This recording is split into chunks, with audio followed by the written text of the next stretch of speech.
Sound. Sound is recording.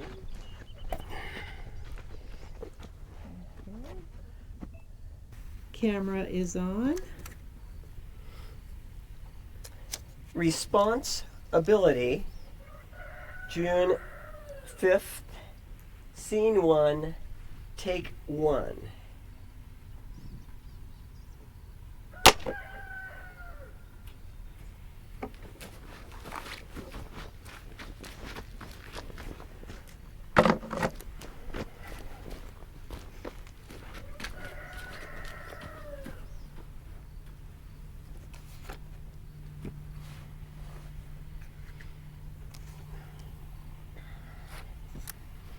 Ready? Yep. Are human beings victims of our circumstances? Does one succeed or another suffer largely because of the cards we have been dealt? Perhaps it's the other way around.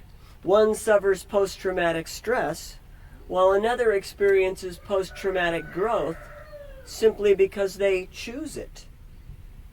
Are we conditioned into our lives, or are we responsible for our lives?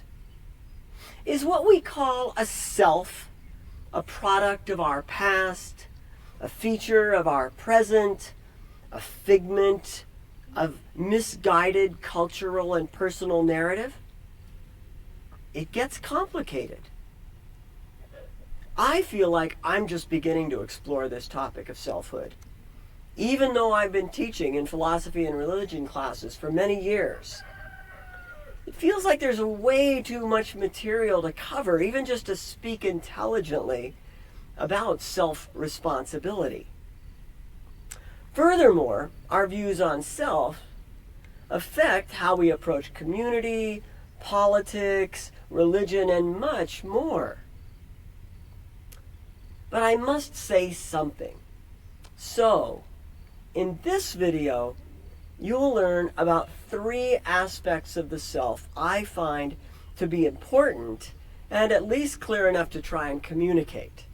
The fact of human responsibility, the nature of the currently constructed self, and the importance of the examined life. My perspective here will be primarily from the individual self. I'll have to address the critical relationship of self and community elsewhere.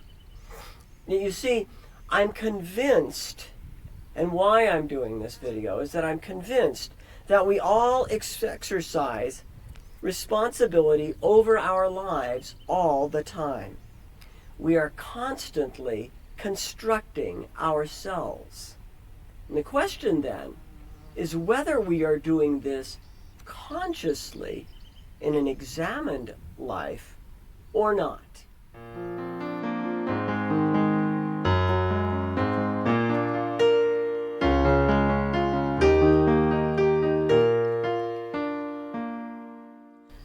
First, let us take a look at this idea of responsibility.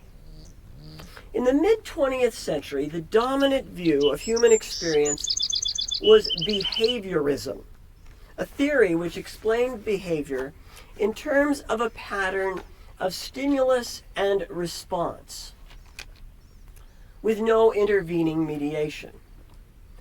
In this view, shared to some extent by psychologists and sociologists alike, people's actions and identities were understood as conditioned by the contexts and the stimuli that surround us, a vast spectrum of interpenetrating forces in the formation of life. For example, we were born into a particular social context. Notice the top right-hand slice of the chart. More or less privileged, employing the vocabulary of our personal circles, and sharing more deeply the concerns of our immediate relationships as they are expressed. Now notice the trapezoid closest to the center and the word inside that. In the forms of life and the practices of our daily existence. A behaviorist views the self as a developed consequence of the combined influence of our contexts and the stimulus they provide. Take a moment to examine each of the contexts and see how they shape the formation of our lives. Feel free to pause the video if you want.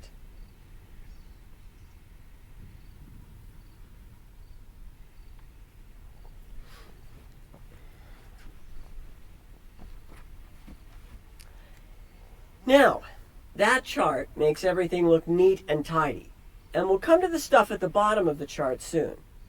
But life is actually a little bit messier, eh? So stare at this chart for a while, and you will probably really need to pause the video here, and see what you notice about the dynamic interaction of forces, interaction of factors in the formation of life.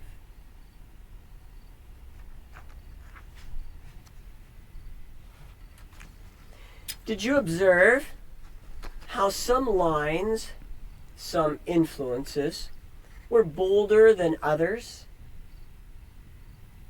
Did you identify the presence of natural, social, emotional, and other stimuli? For some, like we talk about the behaviorists, human existence is nothing but the fruit of the interplay of these kinds of factors. Unfortunately, to my mind, this perspective, psychological or sociocultural determinism in their more popularized forms, is all too common. So, let's go back to our history of the human sciences. In the later 20th century and into the 21st century, the SR model of human experience was replaced by the SOR model, stimulus, organism, response. Here, people, while being influenced, are not fully conditioned by the stimuli of various contexts, but rather people, as organisms, play an active part in responding to their world. Increasingly, we are acknowledging that human beings have a much more developed response ability with regard to our actions, our emotions, and our appropriation of culture's influence. Now, what this means with regard to the interpenetrating factors in the formation of life is that it is not simply a matter of surrounding contexts which determine a self. Rather, it seems that people take in stimuli and cultural influences and respond to the inputs through a process of evaluation. Now look at that bottom point. Possibilities regarding our self-image, life story, and sense of purpose are explored within. Our responses have the ability to incorporate assessments of roles, threats, energy availability, potential ends, and more. What this means is that we employ the operations and the stages of human experience as part of our response to what comes.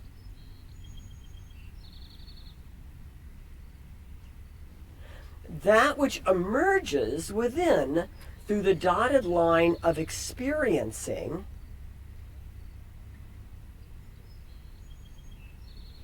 is explored through stages of understanding and evaluating.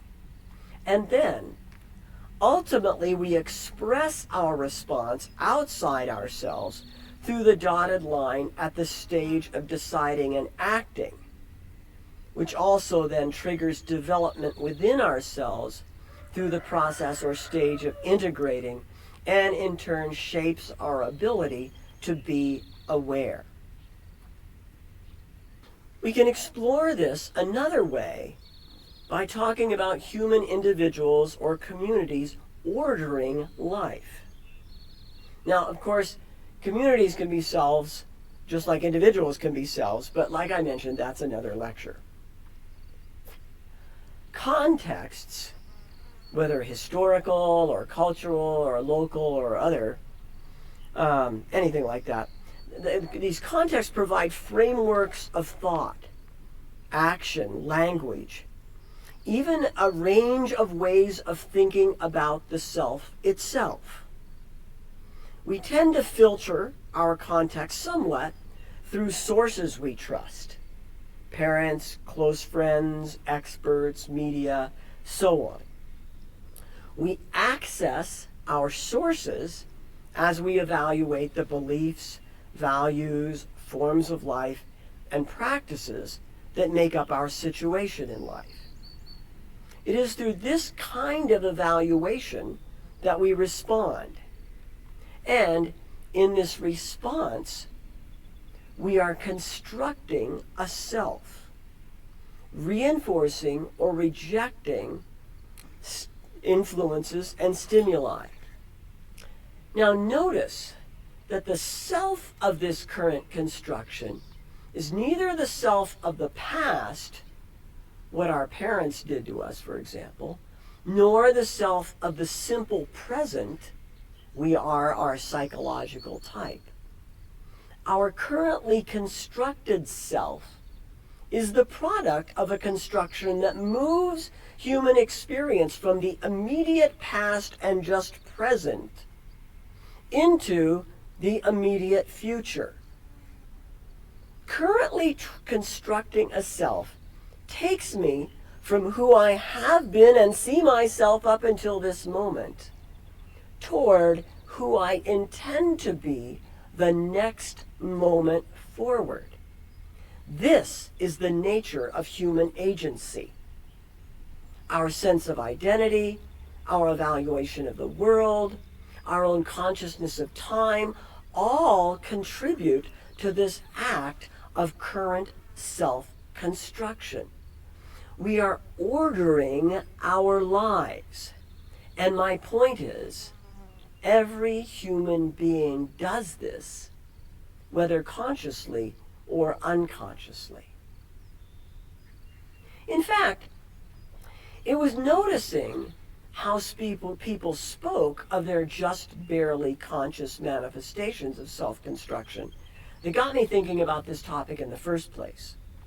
You see, whereas ordinary experience lives in a concrete world of actions and thoughts and feelings and habits, very conscious, whereas philosophical inquiry lives in a world of obscure questions, often conscious or unconscious, and whereas clinical psychology lives in a world of deep unconscious drives, I feel like I've bumped into, in talking with people, some kind of middle place of being.